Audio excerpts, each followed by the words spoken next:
જોઈએ તો ભારતના જાહેર દેવું એટલે કે આપણે કેટલું દેણું થઈ ગયું છે આખા ભારતના લોકો વિશે, એક રીતે કહેવાય પબ્લિક ડેબ, જાહેર દેવું કેટલું છે એના વિશે નીચેનામાંથી કયું વિધાન, કયું સ્ટેટમેન્ટ ખોટું છે? પહેલું એવું કહે છે કે કેન્દ્ર સરકાર દેશની અંદર અને બહારથી લોન લઈ શકે છે, પરંતુ રાજ્ય સરકારો માત્ર દેશની અંદરથી જ લોન લઈ શકે છે. પહેલું વિધાન એવું કહે છે. પહેલું વિધાન ખોટું છે, કારણ કે રાજ્ય સરકાર જે છે ને એ પણ દેશની બહારથી જે છે એ લોન લઈ શકે છે. 2019-20માં ભારતનું દેવું જીડીપી એટલે કે પબ્લિક ડેબ ટુ જીડીપી એનો રેશિયો, એનો ગુણોત્તર 74% હતું. બીજું એવું કહે છે. ત્રીજું એવું કહે છે કે 2010માં સરકારે એડજસ્ટેડ ડેબનો ખ્યાલ જે છે એ વહેતો મૂક્યો. અને ચોથું એવું કહે છે કે public debt management agency PDMA એ 2015-16થી કામ કરવાનું શરૂ કર્યું. અને આમને ખોટું પૂછેલું છે તો એમને ખોટું જે છે એ ડી જે છે એ ખોટું આપેલું છે. આપણે થોડું સમજીએ. સૌથી પહેલાં આપણે પબ્લિક ડેબ એટલે કે જાહેર દેવા વિશે જાણીએ. પબ્લિક ડેબ એટલે શું? પબ્લિક ડેબ જાહેર દેવું એટલે કે આ એક પ્રકારની એટલી અમાઉન્ટ છે, એટલા પૈસા છે કે જે સરકાર દ્વારા જે છે એ બોરો ઉધાર લેવામાં આવે છે. સરકાર જેટલા પણ પૈસા ઉધાર લે એ બધા પૈસાને જે છે એ પબ્લિક ડેબ કહે છે. અને બીજું વાત કરીએ ને તો તાજેતરમાં મૂડીનું જે ઇન્વેસ્ટર સર્વિસ હતી ને એના દ્વારા એવું કીધું છે કે India's public debt level is among the highest in the emerging economies. Emerging ઇકોનોમીની અંદર સૌથી વધુ ઉધાર જે છે એ ભારતે લીધેલું છે. With a quantitative easing programme underway while its debt affordability is among the weakest. હવે સમજો, અહીંયા એ પણ સમજો. પબ્લિક ડેબ એટલે આપણને ખબર પડી કે સરકાર જેટલા પણ પૈસા ઉધાર લે એ બધાને પબ્લિક ડેબ કહે. તમારા મગજમાં એવો પ્રશ્ન થશે કે સરકાર પબ્લિક ડેબ જે છે એ વધુ હોય એ નહીં સારું, પરંતુ આમાં એવું ન હોય. પબ્લિક ડેબ જે છે એ સારું કે ખરાબ એવું હોય નહીં. પૈસા તમે ઉધાર લેવો એ ખરાબ છે એવું કહી શકાય નહીં. તો પૈસા કોઈની પાસે ઉધાર લેવા એ ખરાબ વસ્તુ નથી. એ પછી સરકાર લે કે આપણે લેવી કે ગમે લેવી, એ પૈસાનું યુટિલાઇઝેશન, એ પૈસાનો ઉપયોગ કઈ રીતે થાય છે ને એની ઉપર આધાર રાખે છે. માની લો કે તમે કોઈની પાસેથી 10 લાખ રૂપિયા ઉધાર લેવો અને પછી આ 10 લાખ રૂપિયા જે છે 10 લાખ રૂપિયા એ તમે હોટલોમાં ને જ્યાં ત્યાં ફરવા ભરવામાં એ બધામાં ઉડાડી નાખો તો આ એક ખરાબ વસ્તુ છે. પરંતુ આ 10 લાખ રૂપિયા તમે લીધા અને આને ક્યાંક ઇન્વેસ્ટમેન્ટ, ક્યાંક રોકાણ કરો, કંપની ચાલુ કરો, ફેક્ટરી ચાલુ કરો, તો આ એક સારી વસ્તુ છે. આ એક સારી વસ્તુ છે. તો એ જ વસ્તુ સરકારની પર છે. સરકાર પબ્લિક ડેબ જાહેર દેવું લે, બોરો કરે, ઉધાર લે, એનાથી કોઈ ફેર નથી પડતો. પરંતુ જો સરકાર એનો વ્યવસ્થિત યોગ્ય ઉપયોગ ન કરે તો એ કન્ટ્રી માટે, દેશ માટે, ઇકોનોમી માટે, અર્થતંત્ર માટે ખરાબ છે. પરંતુ જો સરકાર એ પૈસાનો વ્યવસ્થિત યુટિલાઇઝેશન કરે, વ્યવસ્થિત ઉપયોગ કરે, એનાથી ઇન્ફ્રાસ્ટ્રક્ચર બનાવે, રોડ, રેલવે, પોર્ટ, એરપોર્ટ ને આવું બધું બનાવે, પબ્લિક સર્વિસીસ આપે, જાહેર સેવાઓ આપે, બધી મજબૂત બનાવે, હેલ્થ ઇન્ફ્રાસ્ટ્રક્ચર, એજ્યુકેશન ઇન્ફ્રાસ્ટ્રક્ચર મજબૂત બને, તો એ સારી વસ્તુ. એટલે પહેલાં તો તમે મગજમાંથી એ કાઢજો કે પબ્લિક ડેબ વધુ હોય એ નહીં સારું. હા, એક રીતે નહીં સારું, પરંતુ એ પણ જોવાનું કે સરકાર પૈસા ઉધાર લઈ રહી છે પરંતુ એની સરખામણીમાં કામ પણ કરી રહી છે. બરાબર? તો આ તમારા મગજમાં ઘૂસી ગયો છે. Indian context. ભારતના સંદર્ભમાં જોઈએ તો public debt includes the total liability of the union government. ભારતના સંદર્ભની અંદર પબ્લિક ડેબ જાહેર દેવાની અંદર કોનો સમાવેશ છે? તો કેન્દ્ર સરકારની જેટલી પણ લાયબિલિટી જે છે ને એ બધાની અંદર પબ્લિક ડેબનો સમાવેશ થાય છે. That have to B paid from the consolidated fund of India. અને એ તમામ પૈસા કે જે ભારતની સંચિત નિધિમાંથી ભારત સરકારે જે છે એ જમા કરાવવાની છે. It exclude liability contracted against public account. Public એકાઉન્ટની અંદરની લાયબિલિટી જે છે એ આવે નહીં. ટૂંકમાં આ બધી વસ્તુ તમને વિધાનમાં પૂછાઈ જશે, બીજી વાર ક્યારેક પૂછાય તો. પબ્લિક ડેબ એટલે કે એવું દેવું કે જે સરકારે કોન્સોલિડેટેડ ફંડ ઓફ ઇન્ડિયા, ભારતની સંચિત નિધિમાંથી જે છે એ પાછું આપવાનું છે. અને એ કેન્દ્ર સરકારની જે લાયબિલિટી જે છે ને એની અંદર આવશે. પબ્લિક ડેબના સોર્સ કયા છે? ચારે યાદ રાખી લેજો. ડાયરેક્ટ વિધાનમાં મૂકી દેશે કે which of the following is the source of public debt. Public ડેબનું જાહેર દેણાનું સોર્સ કયું છે? પહેલાં તો સરકારે જેટલી જીસેક ઇસ્યુ કરેલી હોય એ એક રીતે દેણું છે, કારણ કે જીસેક ઇસ્યુ કરીને તો સરકાર જે છે એ પૈસા જે છે એ માર્કેટમાંથી ઉપાડશે અથવા આરબીઆઈ પાસેથી ઉપાડશે. તો આ શું છે? એક રીતે જાહેર દેવું છે. ટી બિલ્સ, ટ્રેઝરી બિલ્સ, તો આ પણ એક રીતે દેવું છે, કારણ કે સરકાર ટી બિલ્સ છાપીને તો પૈસા ઉપાડશે. ટી બિલ્સ અને જીસેક જે છે ને એ બંને એક જ વસ્તુ છે. જો એક વર્ષ કરતાં ઓછું હોય, 364 દિવસ માટે સરકારે પૈસા ઉપાડેલા હોય તો એને ટી બિલ્સ હોય. એક વર્ષ કરતાં વધુ હોય તો એ જીસેક બની જાય. એક્સટર્નલ આસિસ્ટન્સ, વિદેશમાંથી કોઈ સહાયતા મેળવેલી હોય એ. શોર્ટ ટર્મ બોરિંગ, ટૂંકા ગાળા માટે સરકારે કોઈ બોરો કરેલું હોય, ઉધાર લીધેલું હોય, તો આ બધી વસ્તુ ભેગી થઈ અને પબ્લિક ડેબ જાહેર દેણું જે છે એ બની જાય છે. પબ્લિક ડેબની ડેફિનેશન ભારતની કેન્દ્ર સરકારે શું આપેલી છે? કેન્દ્ર સરકારે થોડીક અલગ આપેલી છે.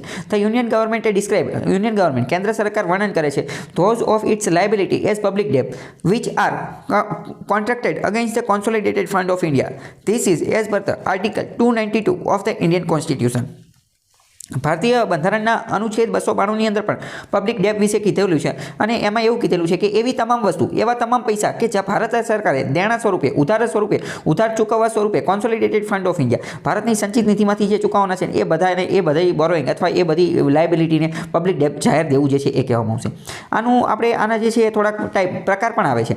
એક તો ઇન્ટરનલ ડેબ એટલે કે આંતરિક દેણું, અને એક્સટર્નલ ડેબ. ભારત સરકારે અમુક પૈસા ઉધાર લીધા હોય ભારતમાંથી, આરબીઆઈ પાસેથી ઉધાર લીધેલા હોય, LIC પાસેથી ઉધાર લીધો હોય, સરકારી કંપનીમાંથી લોકો પાસેથી જ્યાં ત્યાંથી ઉધાર લીધો હોય. જ્યારે બીજા અમુક એક્સટર્નલ ડેબ, એક્સટર્નલ એટલે કે વિદેશમાંથી ઉધાર લીધો હોય, અમેરિકા પાસેથી, નોલા પાસેથી પહેલાં. જેમ કે અત્યારે તમને ખ્યાલ હશે કે પાકિસ્તાન જે છે તો પાકિસ્તાન જ્યાંથી ત્યાંથી લોનનો જુગાડ કરે છે, ચીન પાસેથી ઉધાર લીધેલો હોય, અમેરિકા પાસેથી ઉધાર લીધેલો હોય, તો બે જગ્યાએથી ઉધાર. તો ઇન્ટરનલ ભારતમાંથી, એક્સટર્નલ વિદેશમાંથી. Internal debt is categories into marketable and non marketable securities. જીસેકની વાત કરે છે, government security. Marketable government securities includes G sec અને ટી બિલ્સ, જે ઓક્શન દ્વારા સરકાર જે છે એ વેચે છે. જ્યારે નોન માર્કેટેબલ સિક્યુરિટીઝની અંદર શું હોય તો કે એમાં ટી બિલ્સ જે રાજ્ય દ્વારા ઇસ્યુ કરવામાં છે, સ્પેશિયલ સિક્યુરિટીઝ જે સ્મોલ સેવિંગ ફંડ ને એ બધું આવે છે એની અંદર આવે છે. હવે ડેબ ટુ જીડીપી રેશિયો શું છે એ સમજીએ. એનો મતલબ શું થાય? એનો મતલબ એમ થાય કે સરકારનું જેટલું દેણું છે, સરકારનું એટલે કે લોકોનું એટલે કે જાહેર દેવું જેટલું છે, એટલે કે ટોટલ જે પબ્લિક ડેબ જે છે, પબ્લિક ડેબ એના સરખામણીમાં જીડીપી કેટલી છે. ભારતની અત્યારે વાત કરીએ ને તો ભારતની જીડીપી છે 2 લાખ કરોડ. હકીકતમાં જોઈએ ને તો 2 લાખ કરોડ અને 3 લાખ કરોડ એની વચ્ચેની છે, એટલે આપણે અઢી માની લઈએ.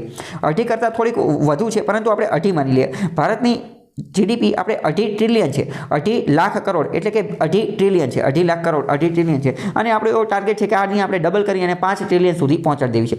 એટલે ટૂંકમાં અત્યારે કેટલી છે તો કે અત્યારે 2.5 ટ્રિલિયન અથવા 2.5 લાખ કરોડ. તો 2.5 લાખ કરોડની સામે સરકારનું દેણું કેટલું છે, પબ્લિક ડેબ જાહેર દેણું કેટલું છે, બધા લોકોનું દેણું કેટલું છે, આ બંનેનો જે ગુણોત્તર કરીએ ને, આ બંનેનો ગુણોત્તર એને કહેવાય ડેબ ટુ જીડીપી રેશિયો.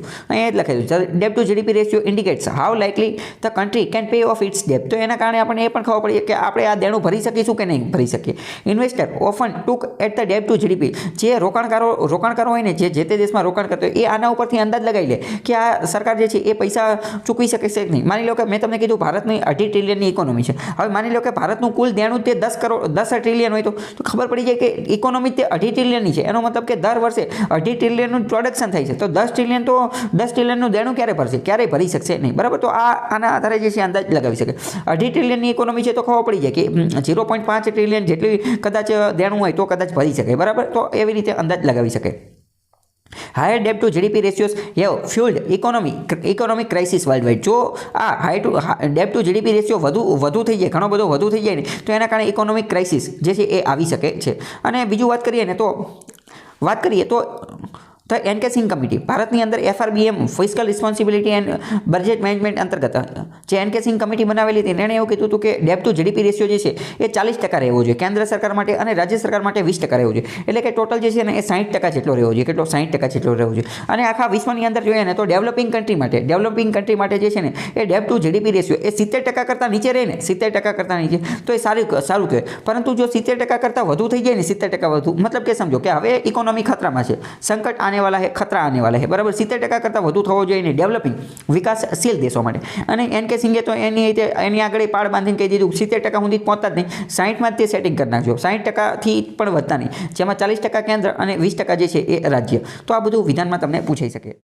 હવે આપણે થોડુંક પદ્મા વિશે પણ જાણી લઈએ. પદ્મા શું છે? Public debt management agency. નામ ઉપરથી ખબર પડે કે આ એક પ્રકારની એજન્સી છે, એક પ્રકારની સંસ્થા છે જે શું કાર્ય કરે છે? મેનેજમેન્ટનું, સંચાલનનું કાર્ય કરે છે. કોનું સંચાલન કરશે? કોની જાળવણી કરશે? તો કે પબ્લિક ડેબ, જાહેર દેવાની, સરકારી દેવાની, સરકારે જેટલા પૈસા ઉધાર લેતા છે એ બધાનું મેનેજમેન્ટ કરશે. In an effort to streamline the borrowing of the government and achieve better cash management, the finance ministry in 2060 established the public debt management cell which is to become public debt management agency in 2 years time. આનો મતલબ શું? આનો મતલબ એમ કે 2016 ની અંદર નાણાં મંત્રાલય દ્વારા ઘોષણા કરવામાં આવેલી કે કેશ મેનેજમેન્ટ માટે, એટલે કે રોકડ પૈસાની જે છે મેનેજમેન્ટ, એના સંચાલન માટે, અને સરકારના જે બોરોઈંગ ઉધાર લેવાની જે બધી વસ્તુ જે છે ને એના ઉપરને એનો ટાર્ગેટ જે છે એ સારી રીતે અચીવ પ્રાપ્ત કરવા માટે જે છે એ આપણે બનાવશું. શું બનાવશું? તો કે પબ્લિક ડેબ એજન્સી જે છે એ બનાવશું, એટલે કે પદમાં જે છે એ બનાવશું. 2016 ની અંદર એને બનાવવામાં આવેલી છે. It is an interim arrangement in the RBI itself, but it is to be given a separate statutory status from that of the RBI. પહેલા તો સમજો કે આખી પદ્મા જે છે એ સ્ટેચ્યુટરી એટલે કે કાયદાકીય સંસ્થા છે. કાયદાકીય એટલે કે કાયદા આધારે બનાવવામાં આવી. સંવૈધાનિક સંસ્થા, એને કહેવાય વૈધાનિક સંસ્થા, સંવૈધાનિક નહીં પરંતુ વૈધાનિક. સ્ટેચ્યુટરી એટલે કે વિધાન દ્વારા, કાયદા દ્વારા, વિધિ દ્વારા બનાવવામાં આવેલી છે એ. RBI જે છે એનું અરેન્જમેન્ટ એને કે એટલે એનું વ્યવસ્થાપન એ બધું RBI કરે છે, પરંતુ તેમ છતાં પણ એને RBI કરતાં અલગ રીતે બનાવવામાં આવી છે. બરાબર. એનો જે કાયદો જે છે એ RBI કરતાં અલગ છે. કમ્પોઝિશન, આની સંરચના કઈ રીતે થયેલી છે? તો કે PDMA ઇઝ હેડેડ, એને હેડ કોણ હોય છે? તો કે joint secretary, budget of the department of the economic affair. Budget જે છે એ નાણાં મંત્રાલય અંતર્ગત એક ડિપાર્ટમેન્ટ છે, ડિપાર્ટમેન્ટ ઓફ ઇકોનોમિક અફેર. તો ડિપાર્ટમેન્ટ ઇકોનોમિક અફેર એટલે કે આર્થિક બાબતોનો જે વિભાગ જે છે એના જોઈન્ટ સેક્રેટરી, એના જે સંયુક્ત સચિવ જે છે ને એ આ પદમાં PDMA એના જે છે એ હેડ હોય છે. ઇન ઓર્ડર ટુ ઇન્શ્યોર, એ ખાતરી કરવા માટે કે આ જે ટ્રાન્ઝિશન જે છે એ ખૂબ સારી રીતે થઈ શકે. કમાંથી તો કે PDMAમાંથી PDMA, આ PDMCમાંથી PDMAમાં સારી રીતે જે છે આ કમિટીમાંથી ઓથોરિટી સારી રીતે બની શકે એની માટે આ જોઈન્ટ ઇમ્પ્લિમેન્ટેશન કમિટી બનાવવામાં આવેલી હતી. It is supervised by the monitoring group અને આ બધા દ્વારા મોનિટરિંગ કરવામાં આવશે. અત્યારે વાત કરીએ તો 15 જેટલા ડેબ મેનેજર હોય છે, એટલે કે 15 જેટલા મેનેજર હોય છે કે જે આ ડેબ દેણું જેટલું થઈ ગયું છે એ બધાનું કઈ રીતે કામ કરવું, કઈ રીતે મેનેજમેન્ટ કરવું એ બધું નક્કી કરે છે. અને જેમ કે અલગ અલગ આ 15 જણા જે છે અલગ અલગ જગ્યાએથી આવતા હોય. RBIમાંથી, બજેટ ડિવિઝનમાંથી, કરંટ મિડલ ઓફિસને અલગ અલગ ગવર્મેન્ટ યુનિટમાંથી ને એ બધામાંથી આવતો હોય. ફંક્શન આમના કાર્ય કયા કયા છે એ થોડું જોઈએ. To prepare plans for the government boring, સરકારે કેટલા પૈસા ઉધાર લેવા જોઈએ, કેવી રીતે લેવા જોઈએ, ક્યાંથી ઉધાર લેવા જોઈએ એ બધું નક્કી કરે, એનું મેનેજમેન્ટ કરે છે. Under the categories of market boring and other boring, સરકારે કેટલા પૈસા માર્કેટમાંથી ઉધાર લેવા જોઈએ, કેટલા પૈસા વિદેશમાંથી લેવા જોઈએ, કેટલા RBI પાસેથી લેવા જોઈએ, કેટલા બીજી સંસ્થા PSU પાસેથી લેવા જોઈએ, એ બધું જે છે મેનેજમેન્ટ કરવાનું કાર્ય આ પદમાં કરે છે. Two manage the liabilities of the government, સરકારની જે લાયબિલિટી જે છે એને મેનેજમેન્ટનું કાર્ય કરે છે. સરકારનું જે કેશ બેલેન્સ છે, રોકડમાં કેટલા પૈસા આવે છે, કેટલા જાય છે, એનું બેલેન્સ છે, એની જાળવણી, એનું આવક જાવકનું ખાતું, એનું મોનિટરિંગ દેખરેખ કરે છે. To improve the forecasting of the cash, રોકડ પૈસા જે છે એની આગાહી કરે છે, એનું ફોરકાસ્ટ કરે છે કે જેના કારણે એનું મેનેજમેન્ટ સુધારી શકે. Enhancing the liquidity and efficiency of the market to make it ready for floating of government securities, GSEC જે છે GSEC એનો કઈ રીતે ઉપયોગ કરવો અને માર્કેટની અંદર લિક્વિડિટી જે છે કઈ રીતે વધારવી, કઈ રીતે ઘટાડવી, એનો વધુ અને વધુ મેક્સિમમ લિક્વિડિટીનો કઈ રીતે ઉપયોગ કરવો એ બધાનું આધાર રાખે છે.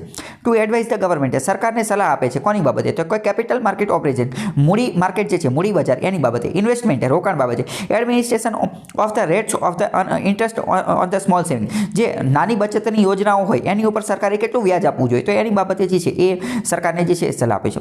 તમારી માટે એક શબ્દ નવો હશે કે કેપિટલ માર્કેટ. કેપિટલ માર્કેટ શું છે, પરંતુ કેપિટલ માર્કેટ અત્યારે હું નહીં સમજાવું. મૂડી બજાર એ એક અલગ જ ટોપિક છે, એની ઉપર YouTube ઉપર ઓલરેડી એક વિડીયો અપલોડ કરેલો છે અને અત્યંત મહત્વનો ટોપિક છે. એક GPSC મેન્સની એક એક્ઝામ હતી ને એની અંદર આ ડિટેલમાં ક્વેશ્ચન પૂછાઈ ગયો હતો કેપિટલ માર્કેટ ઉપર 15 માર્કની અંદર, તો એ તમારે યાદ રાખી લેવાનું. તો એ કેપિટલ માર્કેટનો અલગ વિડીયો જે છે એ તમે જોઈ લેજો એટલે તમને ખ્યાલ આવી જાય કે એ આખી ચીજ શું છે. પછી બીજું આ પદમાંની વાત કરીએ તો ડેવલપ એન્ડ ઇન્ટિગ્રેટેડ ડેટાબેઝ, એક રીતનો ડેટાબેઝની સિસ્ટમ બનાવશે. બધી માહિતી ત્યાં લખેલી હશે કે સરકાર જે છે એ કેવી રીતે પૈસા ઉધાર લે છે અને કેવી રીતે ચૂકવે છે ને એ બધું. એનો ઇન્ટિગ્રેટેડ એટલે કે બધા સાથે જોડાયેલો એવો ડેટાબેઝ બનાવશે. Which shall act as and centralised database, કેન્દ્રીયકૃત ડેટાબેઝ હશે જેના અંતર્ગત સરકારની લાયબિલિટીને એ બધું જે છે એની અંદર આપેલું હશે અને રિયલ ટાઈમ મોનિટરિંગ એનું કરાશે. How is the separation of function to be done. The Padma has to develop in a gradual manner to get some time to coordinate with the RBI and to avoid clashing of responsibility. અને RBI સાથે પણ જે છે એ કાર્ય કરે છે, એ બધા સાથે જે છે એ કોઓર્ડિનેશન દ્વારા કાર્ય કરે છે.